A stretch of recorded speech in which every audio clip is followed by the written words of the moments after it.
Hello, I'm Jose Lugo, an Indigenous educator and advocate of inclusive education. Much of my career has been spent relearning how U.S. expansion impacted the lives of different communities in the Americas. This is an overlooked perspective of U.S. history. In this video, we will examine this era through this Indigenous lens. During the 1800s, thousands of settlers moved west as the United States government forced tens of thousands of Indigenous peoples from our ancestral lands. In their wake, the settlers left a trail of environmental destruction. This video will show how and why the United States government took possession of the homelands of the Indigenous peoples of North America. We'll explore the push-pull factors that motivated settlers to move west, and will reveal the impacts of expansion on Indigenous peoples and the natural world. North America was home to millions of Indigenous peoples who had lived here for tens of thousands of years before Europeans arrived. The Europeans had the intent to colonize, meaning to take the lands for its resources and subjugate the people who lived there. This happened across the country as the U.S. expanded.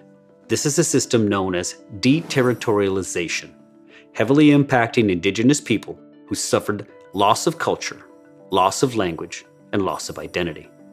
During the early colonial period, some Europeans acquired land through land deeds, but these were often deceptively signed, and many of the Indigenous people's lands were obtained coercively.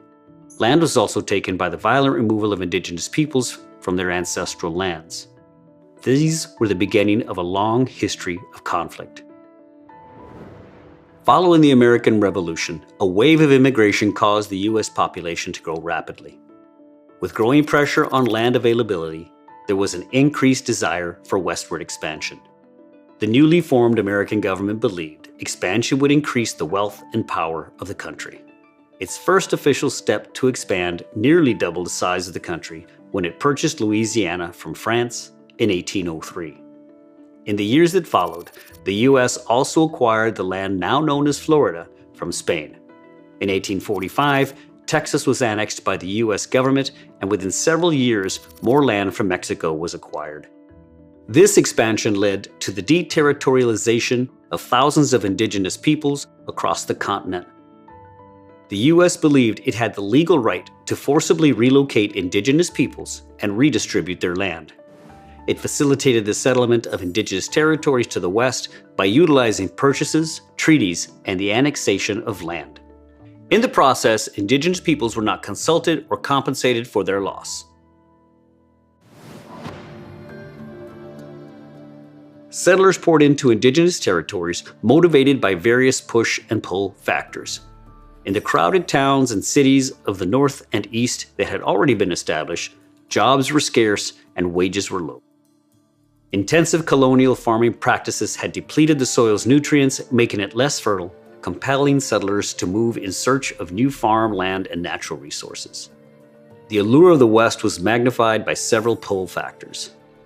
The discovery of gold in California, government initiatives such as the Homestead Acts, granting settlers 160 acres of land for farming, and the idea of manifest destiny, where Christians believed they had a legal and moral basis to take and colonize North America in the name of God. Traveling in wagons, on horseback or on foot, settlers used a network of ancient trails established by Indigenous peoples to move west. For example, the Santa Fe Trail, stretching from Missouri to New Mexico, was used for moving cattle and other resources. The Oregon Trail, from Missouri to Oregon, the most important wagon trail for westward expansion. The California Trail, starting in Missouri and Nebraska, used by settlers seeking their fortune in the 1849 gold rush. And the Mormon Trail, from Nauvoo, Illinois to the Great Salt Lake Valley, used by Mormons hoping to avoid religious persecution. Many of these trails, developed by Indigenous peoples over thousands of years, became the highways for travelers across the continent. To enable further expansion, Congress passed the Pacific Railroad Act to grant federal land for the construction of a transcontinental railroad. Between 1863 and 1869, many Chinese workers were brought in to work on the railroad. Although the Transcontinental Railroad offered a more affordable way to travel and greatly facilitated the rapid movement of people, every mile of track that was laid further threatened Indigenous ancestral lands.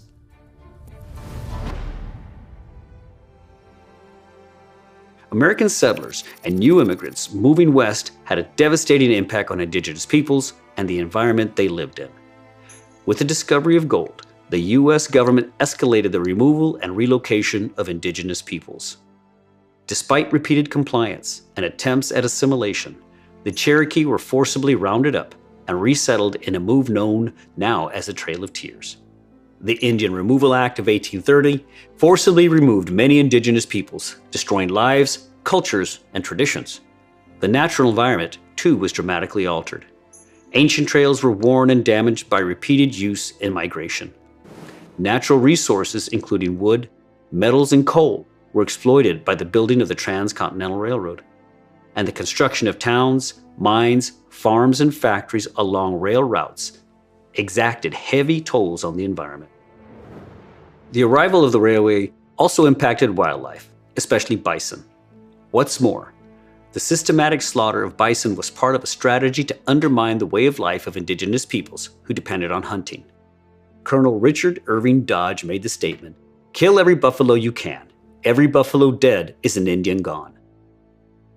The Great Slaughter, as it's known by some, caused the bison population to fall from roughly 30 to 60 million to fewer than 1,000 by the 1890s. The reaction to the impact of expansion varied. Some Indigenous peoples adapted to settler culture, converted to Christianity, and became farmers. Others resisted colonization through legal means. After the Mexican-American War, the Treaty of Guadalupe de Hidalgo granted certain property rights to the Pueblo peoples of the Southwest. Some Indigenous leaders, like Chief Joseph of the Nez Perce, tried to negotiate peace, hoping to protect their way of life. However, broken treaties resulted in violent wars and conflicts such as the Great Sioux War of 1876, the Battle of Little Bighorn, and the Nez Perce War, as many Indigenous peoples fought back, fiercely resisting the loss of ancestral lands. The U.S. government has attempted to address some of these past wrongs. However, the impact of deterritorialization is complex and difficult to resolve. Today, Indigenous peoples continue to strive for justice and work to preserve our traditional cultures, lifeways, languages, and sovereignty.